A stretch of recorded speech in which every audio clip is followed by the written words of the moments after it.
Hi friends, இது வந்து ஞாயிற்றுக்கிழமை காலையில் எடுத்த வீடியோ. இன்றைக்கி என்ன பார்க்கலான்னா, நாங்கள் இன்றைக்கி எங்கள் அம்மா வீட்டுக்கு வந்திருக்கோம்.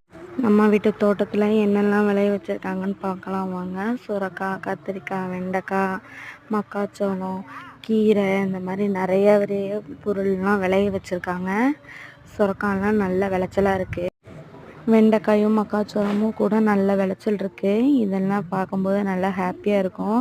ஆனால் இதெல்லாம் சேல்ஸ் பண்ணும்போது தான் மனசு கஷ்டமாக இருக்கும். ஏன்னா நம்மக்கிட்ட 1 கிலோ 10 ரூபா 15 ரூபா அந்த மாதிரி வாங்கிட்டு போவாங்க.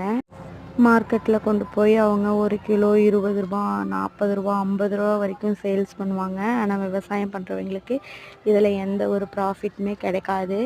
நீங்களும் இந்த மாதிரி விவசாயத்தை சப்போர்ட் பண்ணுறவங்களா இருந்தால் என் வீடியோக்கு ஒரு லைக் பண்ணிக்கோங்க, சப்ஸ்கிரைப் பண்ணிக்கோங்க. இந்த மாதிரி வீடியோஸ் நான் என் அம்மா வீட்டில் இருக்க வரைக்கும் நிறையா வரும், பாருங்கள். Okay, thank you.